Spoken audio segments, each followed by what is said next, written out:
All right, let's get into this real quick. There is a very important thing going on that a lot of people do not understand currently, and that is essentially the food stamp calculations that have changed through the administration of the federal government. Now, why are the food stamps changing? Well, the reason that food stamps are changing is two particular items. Number one, November 1st of 2025 meant a lot of the big, beautiful bill provisions that restrict individuals from receiving food stamps are coming into place. Some people have a roll off where basically they can still receive them, but over time they will lose them. Some people have a complete cutoff. With that said, the brand new thing that just came out basically, it was done last night. It came out today, essentially. It's coming out right now in the news, is essentially that the math used to calculate the benefits that people would receive, where they're getting like half the benefits they normally would, it's not exactly a quick split scenario. So just to be clear, some people are not going to be receiving food stamp benefits because it is projected to basically make sure those who are receiving the full amount of food stamps are kind of prioritized over those who would normally be receiving a smaller percentage of food stamps. So we're going to go through the math.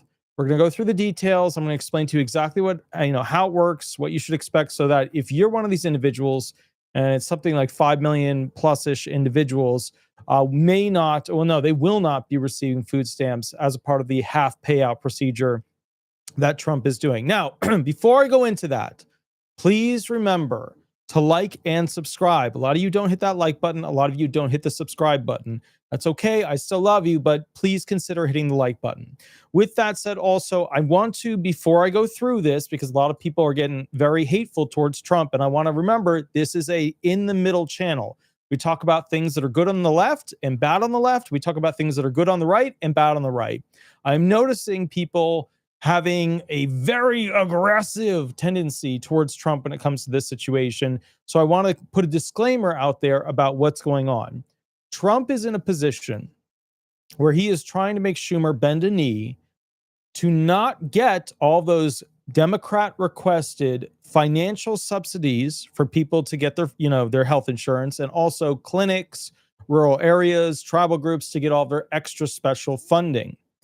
This does include immigrants and illegal immigrants. Trump is trying to bend the knee of Schumer, who will not bend a knee because he knows if he bends a knee, then he will have to leave Congress because other junior senators, junior House reps will take his place. And as a result of that, you have to understand that they are in a stalemate. Trump comes from the perspective that because we are now $38 trillion plus in debt, that we are not able to go ahead and slow the spending fast enough, that we are spiraling, unfortunately, towards a very negative place. And many of you know the history. After World War II, America did not have a significant amount of buildings, a significant amount of manufacturing plants, etc., destroyed like Europe did. To be fair, America had a massive advantage over Japan, over Europe, over Russia, over China. Although, way back then, China didn't really do much. So as a result of that, what you have to keep in mind, China did stuff, but it wasn't like now. Now China's beyond the US in many aspects. So what you have to keep in mind is that the US had the lead since the latter 40s all the way to the current. It was a good 75-ish year run, right? It was a good 75-ish year run. We are now losing that lead, and other countries are overtaking our position of being basically the supreme leader of planet Earth. As a result of this, we as Americans are going to feel some very horrific things. Extremely expensive gasoline, devaluation of the United States dollar at a significant rate, increase of certain products in cost that we are not able to obtain easily because the raw materials are made in foreign countries that are basically completely against us. We are not headed in like a good direction. When it comes to Biden was not a good steward of our international reserve currency dollar use. He was also, he wasn't really present. You know what happened. He was sick, he had issues, all that stuff. Also, at the same time, other countries were able to strengthen significantly while we kind of flatlined and didn't go where we needed to go. We weren't being led well. Now that we have Trump, the super businessman, the super CEO, even with all his tricks, even with all his bravado and negotiations, we're not seeing affordability come back. And the main reason why is that America is in such a deep financial hole that we should have technically gone bankrupt a long time ago. So as a result, he's looking at this thing and saying, hey, how do we save America? But that's not how the Americans are viewing this. Americans are viewing the whole thing as, how do I get more money out of the government? And he's looking at it as, how do I save this ship from completely sinking? And so what you have to realize is that, yes, we're giving money to foreign countries. Yes, we are dialing back significantly how much money we give away. Yes, we are dialing back how much we spend on this and that and this and that. What people don't like, for obvious reasons, is that he is dialing back what Americans can receive. What people seem to be okay with is dialing back what legal immigrants and illegal immigrants can receive. And at the end of the day, please remember, I swear, if I see one more person in the chat go about this, yes, we do pay a form of Social Security benefits to immigrants called supplemental security income, Title 16 benefits, which comes in 3 forms: entrants, disabled, and elderly over 65. And the entrants are the refugees, the asylum seekers, and the entrants. You have to understand, the country is doing very, very poorly. Not because of Trump, but because of, to be fair, a lot of the policies that were put in place because of COVID. And also, Biden was just not he did a lot of the wrong stuff. Many of you think of America just as America, right? We're here, cool, we're in America, yeah, awesome. And that is because most Americans are not worldly, meaning you haven't been to Europe and Asia and, the Middle East, and maybe, going up to Sweden, going to, maybe Turkey, whatever. You could go wherever, right? Southeast China Sea, maybe you want to go to Bora Bora, whatever. But most Americans are not worldly, meaning they have no clue what other countries are actually like. They know their town, they know their state, and maybe one other place they used to go as a kid for vacation. But beyond that, they don't know. They just don't know. And the reason that is, okay, the reason that is because it's too expensive to go different places. We don't have the money. And also, to be fair, America is massive. When you go to Europe, you can drive to other countries in the same day, like it's like you're driving to other states. It's just not, it's not the same. Over here, you go into another state, it's not like another country, but over there it is. They speak a different language, but many of them speak similar languages, etc. I see Diane Estrada. You're not talking to little children here now. I would say correct. I'm not, but I am talking to a lot of individuals who have not had the opportunity to go overseas and experience essentially what other cultures are like. If I said to you guys, what is the culture like in, let's say Sudan? What is the culture like in Amsterdam? What is the culture like in Paris? What is the culture like in Rome? What is the culture like in Beijing? None of you would know all of those. None of you have traveled to all those places. None of you know what their languages are like. None of you know what their approach to life actually is. Some of you don't know. You go to Spain, places like El Escorial, things like that. You're going to find that they actually sleep twice in a single day. A lot of you don't know that. They basically sleep during the night, and then they have another sleeping session that's after lunch, right? And then at night, they drink wine like water. They have a good time. Their entire existence is to enjoy life as part of the culture of the Spaniards, those individuals in Spain. And so what's happening is, I unfortunately do not see a lot of individuals understanding what's actually going on. And I think one of the big problems is, I see people screaming at me, oh, you support this person, you support that person. What I think you have to understand is that at the end of the day, America doesn't have the money like it should to do what it can, like it did in the past. Now, a lot of people are pissed because it's not paying people food stamps like it used to. Almost none of these people have asked themselves, should these individuals receive food stamps? Now, I tend to be a little bit more liberal than most people because well, not compared to the woke, but I tend to believe that food should be made a right in America. All citizens, in my opinion, should have health care. All citizens, in my opinion, should have food. But we have to, as a country, be able to afford it. And 38 trillion in debt, it ain't there. So I have to then take a step back and say, okay, as somebody who has led a law firm for 12 years now, what has to happen? We have to fix the debt problem so that we can start to prioritize Americans. That's how a corporation actually works. When a corporation is bleeding out too fast, you have to fix the income problem, and then you have to go ahead and reprioritize the employees. A lot of people don't get that. So when I do this and I go through this stuff, I need you to understand it's not meant to be a love Biden, love Trump situation. You have to understand the spectrum of what we're dealing with here. The 38 trillion in debt that we're dealing with here. And I know that somebody on the Democrat side will scream at me and say, Trump has spent this much, right? And he spent this much he spent that much during COVID because he bent a knee to the Democrats. The Democrats beat him down so much that in his first 4 years, he spent all that extra money specifically on COVID, not because he wanted to. Go back to the news releases. He hated it. He didn't want to. The Democrats made him bend a knee. So now he's on the other side of this saying, no, these Democrats now, and he's up against Schumer again. You know how it is. He wants Schumer to bend a knee. And so that's why we're facing this dynamic of two ultra powerful beings with lots of money in their pockets saying no, no, no. And what's upsetting to me is that people don't realize America is like a living, breathing demigod thingy country, whatever.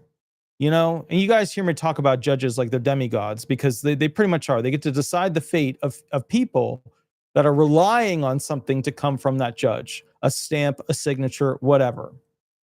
And when you appear in front of judges all the time, you start to realize this whole everybody's equal, everybody's the same, everybody should be treated. That's all bullshit. It's complete and utter bullshit.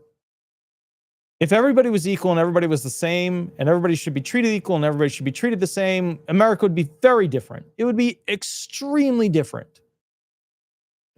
If we look at America, the country, as a living, breathing entity, something that is like this giant beast, right? This giant, big monster. What we realize is that this monster is dying. We would like this monster to succeed and be happy. We would like this giant dragon to be able to continue to bless us with cheap fuel, cheap food, transportation options, all that kinds of stuff. But if we were in another country, you would not be able to go from state to state like you do right now. You would not be able to fly as easily as you do from country to country like you do right now. You would not be able to go ahead and afford the fuel like you do right now. Go look up in Europe what a liter of gas is. A liter, gallon. Go look up what a liter of gas. Hold on. What's the average price? Average price of, let's say, gasoline, although they call it petrol, liter in, let's say, France. Okay. Let's see what it says. It's 168 euro. So let's see. Okay. So what would, well, hold on. No, that's, well, okay. So let's say, compared to a US gallon. I shouldn't be doing this on the fly, but I mean, let's just see what it comes up with. So, and the prices in the US are cheap right now. So gasoline per liter. So France is $1.93 USD. The US is 76 cents per liter. So basically more than double, way more than double. My point to you is, a lot of you don't realize how good you have it. And I've been to other countries. I studied abroad as part of my law program. I can tell you, a lot of you don't realize how good you have it compared to, if you ever get a chance, look up poverty in China. Look up what's happening to the Mongols, right? The Mongolian Empire. Look up what's happening to, Russia, and the Muslims in Russia, look up what's happening. Okay, to obviously you've seen, Pakistan and Israel, you've seen that Ukraine, Russia, you've seen that. But take a little stroll. You will realize that Americans are completely ignorant about being a country in a state of distress. They're completely ignorant as to it. Let me give you an example, okay? When you're not big bad America, like let's say that you're Switzerland or France or Belgium, Germany, or Denmark, or when you're one of these, you are constantly worried about who's going to try to take you over. In the US, we don't worry about that at all because the US in our brains doesn't lose. So we have this like puffed up, ain't no problem, ain't no thing situation going on where we feel good. But I can tell you, the drone technology that China has would be devastating to the US military. Absolutely devastating. All right. So with that said, let's go into specifically what's happening real quick. We have some articles here published, obviously, today, very recently. This is by Hannah Perry and Amanda Castro. Millions of Americans may not receive SNAP under new rules. Here's the live update. Almost 5 million Americans may not receive any supplemental nutrition assistance program benefits in November under new rules issued by the Agricultural Department on Tuesday. The Trump administration had previously announced that it would halt all SNAP payments in November, blaming the government shutdown, obviously, on the Democrats. Officials also declined to use the government's contingency fund to cover federal food assistance during the shortfall, a decision overturned last week by 2 federal judges who ruled the government must issue either partial or full SNAP benefits. So here's what you need to know. On Tuesday, President Trump basically said he was not going to pay out the benefits, that he was going to violate the judge's orders, that he was not going to send them out. The White House quickly said they were going to pay him out, okay? That they said they were complying with the order. Now, Trump could have appealed. Trump could have dragged it out, all that stuff. But I think, ironically, his White House stepped in and said, Trump, take your ego and shove it. And that's basically what happened. The White House stood in and said, Trump, your ego, we're going to trash bag it over there. You can come get it later, okay? Within a few hours of Trump's comments, the Agricultural Department issued new guidance for how to calculate SNAP and ordered states to recalculate benefits for current recipients. Okay, so this is where they entered in the new math that they were basically using. Okay, this is the new math that is going to piss off a lot of people. The Center on Budget and Policy Priorities, a left-leaning group, told the New York Times that the new policy could cut average benefits by about 61% this month and leave some recipients with nothing at all. Some households, quote, are not going to get any benefits under this, said Dottie Rosenbaum, who oversees SNAP research for the group. Okay. As the government shutdown, which is the longest now in history, disrupts the supplemental nutrition assistance program, millions of low-income families are missing critical food benefits. Starting November 1st, Propel and Give Directly launched an emergency cash initiative to deliver $50 payments to households with children who receive the maximum SNAP allotment. There was that group. There was another group where basically there was, I'm trying to figure out exactly what it was, but basically it was one of those groups that does delivery. It's somewhere around here. Yeah, DoorDash launches emergency food response as SNAP crisis threatens millions. Basically, the initiative includes delivering 1 million free meals through its Project Dash network and waiving fees for 300,000 grocery orders placed by SNAP recipients. Partnering with over 300 food banks and pantries, DoorDash will provide free delivery through November. I just want to point out that would never happen in a lot of countries. There would never be companies that would do something like that in other countries. Yeah, Japan would do it, sure. But like other countries, you would never see things like that. You would never see that in Pakistan or Afghanistan. You just would never see that, all right? So the point I'm getting at here is that we need to go over essentially the math, that companies are stepping in to help people. And basically, to be fair, the White House jumped in and said, Trump, we are literally taking your ego away for the day. We're going to put it over there in the corner. You can have it back after your juicy snacks. All right, let's get to it. New calculation method for basically the partial SNAP benefits. All right, so the standard SNAP formula assumes households would spend about 30% of their net monthly income on food. So benefits are traditionally calculated as the follows. So we're going to do the way it was, and then we're going to do the new way that basically they're doing it because of the partial benefits. Okay. A standard benefit, what you receive that month, is equal to the maximum allotment for household size, right? Minus 0.3 times the net monthly income. That's how they used to do it. That was the standard, what they would do. Okay. All right. So now remember, with this situation, they're looking at how do they reduce it by 50% of the normal value that somebody would officially receive. For the partial benefit that somebody would actually go ahead and receive, the partial benefit, the 50% version of what you'd normally receive, equals 0.5 times the maximum allotment for house size, or for the household size. So 0.5 times the maximum allotment for the household size minus 0.3 times the net monthly income. Now, I need to be very clear with you. For some individuals, this will result in a negative number or a zero number.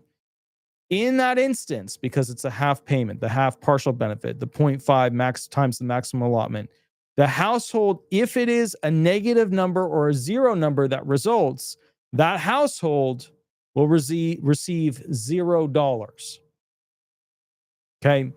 Minimum partial benefits are effectively $0 for higher income eligible households, while maximums are half the usual caps.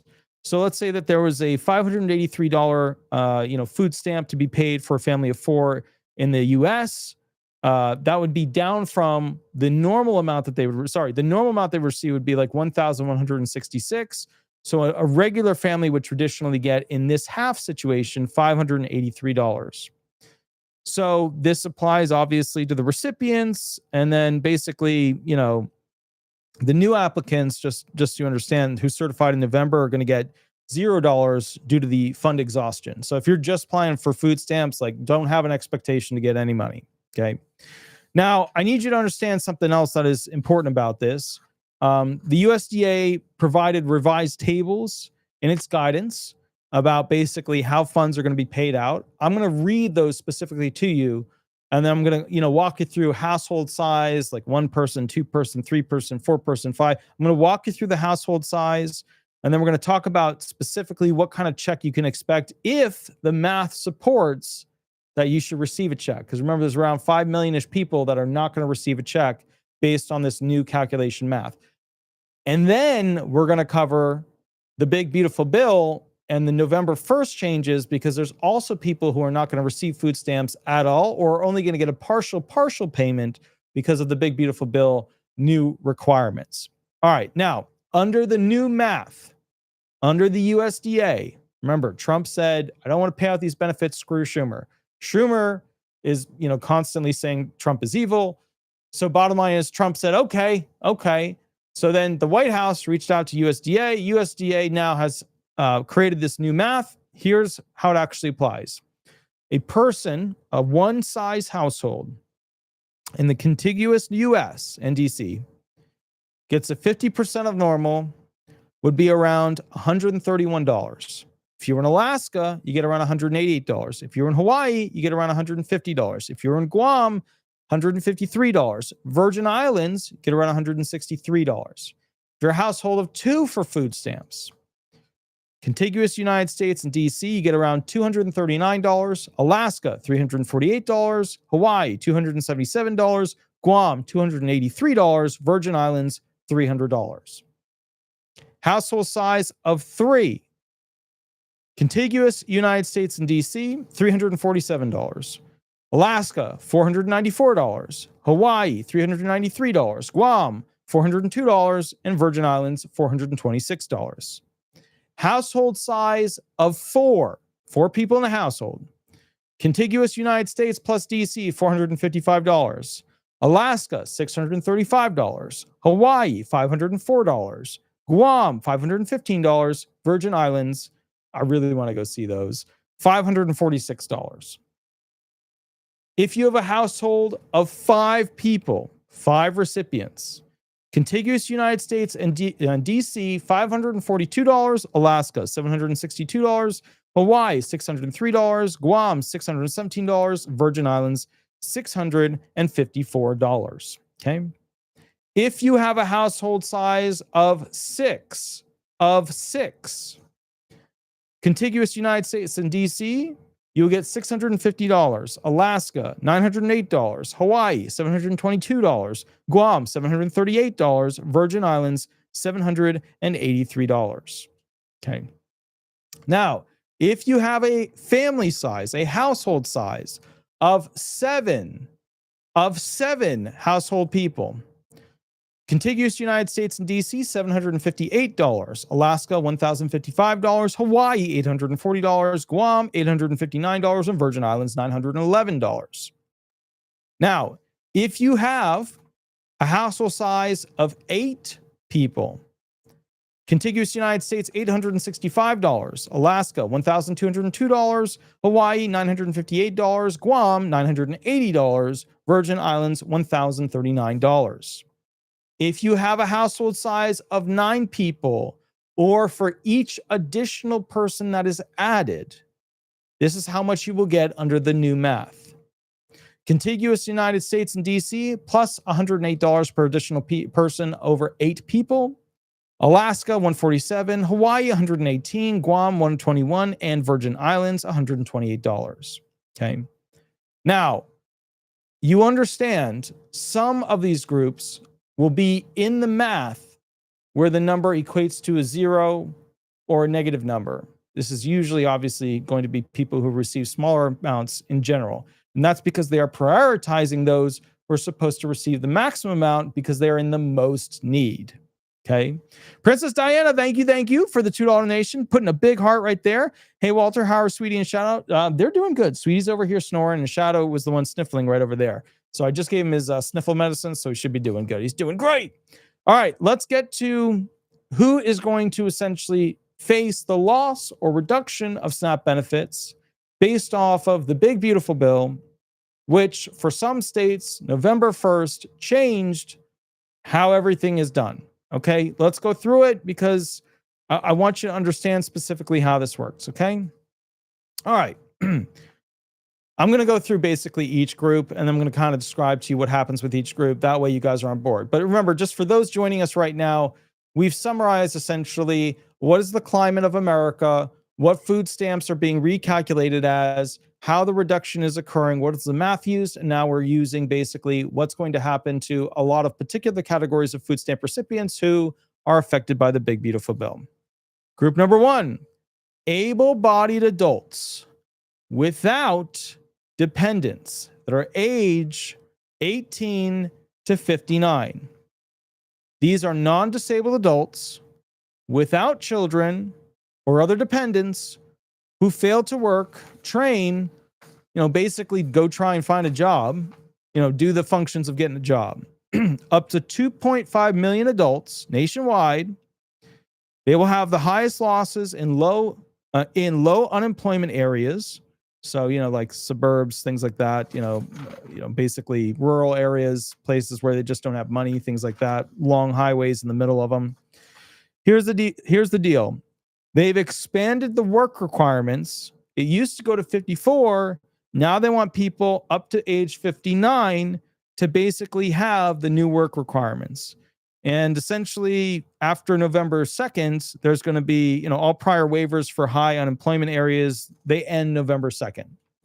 So if you are, an able-bodied adult without dependents, you're going to have to meet the work requirements to get your food stamps. So if you're not doing that, you're not going to get a payment. Okay. And remember, they would expect you to volunteer at least 8 hours a month. Bottom line is, there's new waiver options, but they're strict. They're very strict. And it's only a 3-month limit on benefits in any 36-month period. So like you basically, you can't be able-bodied without kids, from 18 to 59 going forward and not go and work to get food stamps. Like that's just what it is. All right. Next group number 2.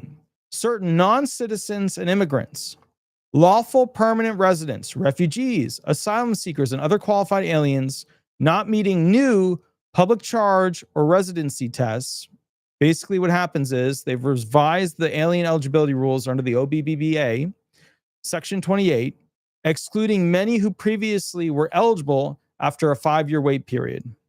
So hundreds of thousands of recent refugees, basically Biden's recent, blessed them into becoming, legalized refugees. California and New York are going to get hit really hard, But bottom line is a lot of immigrants in the form of asylum seekers and refugees are no longer going to be eligible for food stamps in the way they were before. People will say, how dare Trump for doing this? Other people will say, how the hell were we doing this to begin with? I get it. I really do. Maria, howdy. Let me put a big star next. So $5 donation. Thanks for all you do. I super appreciate it. We actually just, I had to put them on credit cards, but we just received, just so you know, an artist discount to buy the desks that the audio gear is going to go in, so that when we do future videos where we showcase artists and people who are going to talk about their Social Security experiences, it's kind of like halftime shows between the episodes I do. We just were able to go ahead and put them on a credit card, but this money is going to help us pay for those desks that the audio gear goes into and the video gear as well. So I'm like really excited about this. Next category, young adults ages 18 to 24 in low wage or unstable jobs. So basically transitioning youth not in school, training, or full-time work, nearly 3 million vulnerable per Urban Institute, overlaps with the able-bodied without dependents group.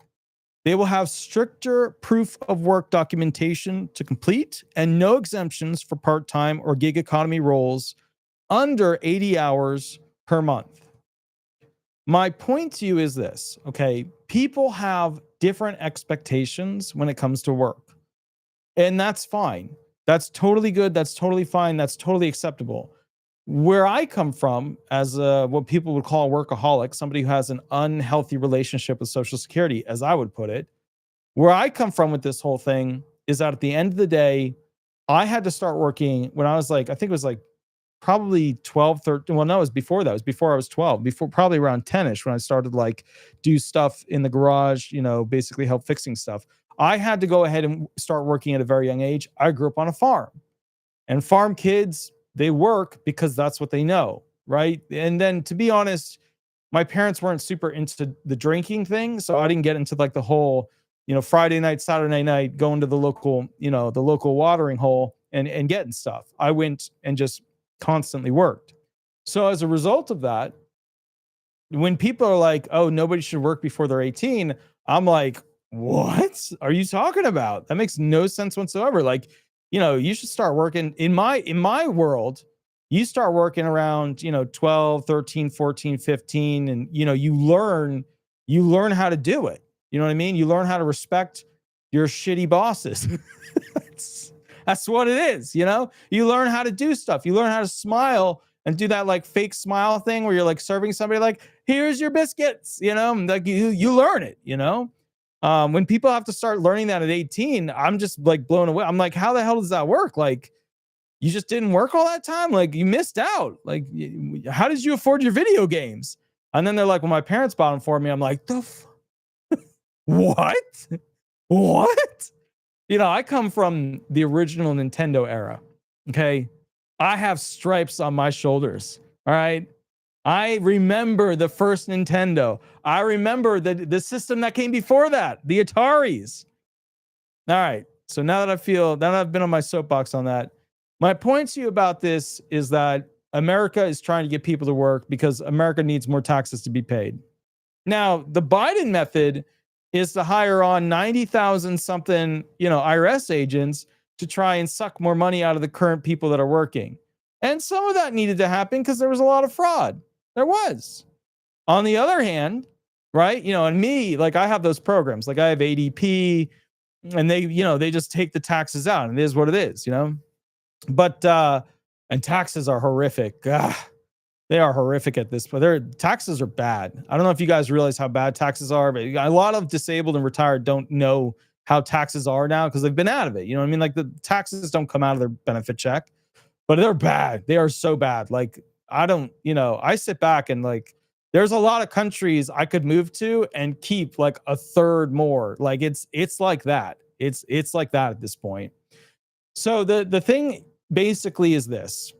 A lot of people come from different places when it comes to their structural approach to working. I want to know from you in the chat section and the comment section what age you feel is appropriate to go ahead and start working. And while you're typing that in, please remember I don't do Medicare stuff. So if you need Medicare help, give Chapter a call. I've heard only positive things from people I've sent over there. They can basically do a tune-up on your Medicare. 339-226-6287. Again, 339-226-6287. Give them a call. They can go ahead and help you out. So let's see what people are saying. People are saying, Becky Meadows says, I say 16 to 17. Lone Star, 16. Quilt for Joy, 13. Big Country, 14. Amy Elrod, 15. Let's see. Sarah Mia, 13. Lindsay, 13. Sunnyshine, 17. Jicky, 15. Kathy, 14 to 15. Mr. Hamilton, 16. Let's see. Leah Cook, 15. Kathleen, 13 to 14. Why so late? Some of you are like 17, 18. Violet, you are Violet. 17 to 18 is, in my opinion, way too late. Like you should be out there interning, and working way before that. Undaunted said 7. Yeah, I mean, but see, that's the thing. Like when I see I remember even before, 12 into 11 and 10 years old, when I had to go out and basically pull weeds. I had to go and, basically move rocks and stuff like that, small rocks from the field so that the horses wouldn't hurt their hooves. Like I remember all that stuff. So you're saying, Kimmy says they need education. I mean, what's wrong with working and going to school? I mean, like that's what I did. I worked, and I worked on the weekends, and basically I worked during the week nights sometimes, and I did school. I mean, what's wrong with that? My kids were in school sports. I did that too. I'm not totally sure, guys. Yeah. Like kids are supposed to be working on the weekends. I don't know if you guys realize that's how a lot of kids should be doing it. I mean, but it's up to you. It's up to you. If you think the kids should have the full weekend off, that's fine. That's fine too. There's no right answer. I'm just saying, like the way I was brought up, you worked parts of the weekend, you worked, later at night too on stuff. I didn't grow up with people cleaning my house though. Like there wasn't like a cleaner. Some of you guys have cleaners, right? So I had to work cleaning the house. I had to work doing, outside work, like repairing stuff. I had to, oh man, let me tell you, we had these roadies. They have these little things, these little flowers. You got to pick off of them. It would take forever. You have to take, and there was zillion roadies. God, I remember those. Oh, I remember those plants. Let's see. Learn to drive at age 12. Weekend is for chores at home. I think you guys had a much softer childhood than I did. I got to be honest with you. I see some of you were like working with your dad.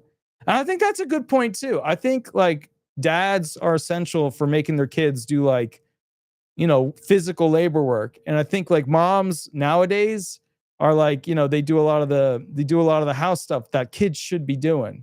So, I mean, do you think kids kind of have it too easy now? I mean, yeah. So Geneva says, do kids have chores? I got to be honest with you. Like when I talk about, I grew up on a farm. So like there was shit to do, but like, if you live in like a regular house or an apartment, like there's not stuff for you to do. Like, what are you going to do for work? So that might be something that's a major problem with getting kids to work going forward. Cause a lot of kids are coming out at 21 years old, getting their first job.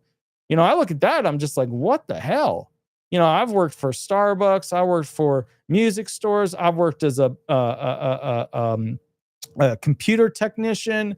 I've worked as a library aide. I have had so many jobs, like I don't know.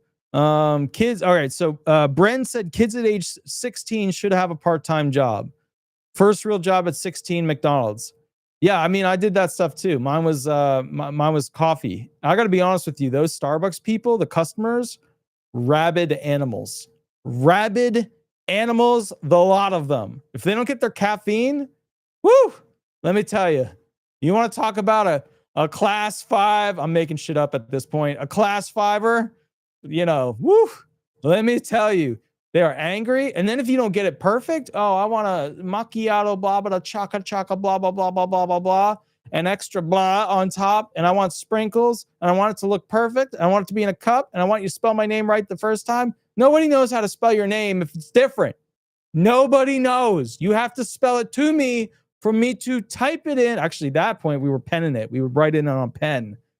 God, I remember that. Just so you know, the way it was when I worked at Starbucks, if you had to, end an order or remove something from the order, you would get docked. They got rid of that ultimately, but like you would get docked if you had, they would like punish you if you had to kill off an order. Yeah. All right. So, Mega Exeter is a coffee snob. We got a real cork sniffer in here, people. We got a real cork sniffer in the audience. All right. So with that said, this has been very educational to me to see like all these things of like where people are at, you know what I mean? Because like to me, a lot of kids don't have the opportunity. Look, can I tell you a secret that I've seen? Go get your kid an internship if they're younger, working somewhere. My first job was an internship that became a job. And basically, because they ultimately get, they get kind of like, they get ethically, morally moved to start paying you since you're doing so much. Like that's the trick with any job. Like if you want to like get a job, you just go work for some place for free. And then you basically become necessary. And then you start to talk to the managers and be like, yeah, I've got to go do this stuff. I mean, if I have to go work for this other company because they're going to pay me. And then all of a sudden, those managers, they're going to come up with that real quick money. They're going to be like, oh, we don't want to lose you, Billy. No, Billy, we like Billy, So, yeah. All right. So with that said, we have one more video to do tonight, which is actually a really interesting one. It's about the regulation that requires the SSA to withhold information from you when it comes to releasing information. So if you're wondering like, hey, does the SSA kind of fib to me a little bit about like what they're giving me about this and that and that? Yes, they do. And yes, there is a law that requires them to do that.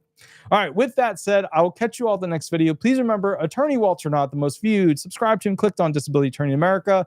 Please remember to go to Google, type in disability resolution, throw some stars up there if you can. Also, with that said, I go live on Mondays and Thursdays so long as I don't fall asleep at the desk, which is happening a lot. And then also, if you need a private session, 30 minutes to 60 minutes, mini contract is below. I will catch in the bio. I will catch you all later and see you at the next video. Give me about 15 minutes. I'm going to let the doggies out and then I'll pop back. Thank you so much. Attorney Walter Hnot. Have fun. All right. Bye-bye, everybody. Bye-bye.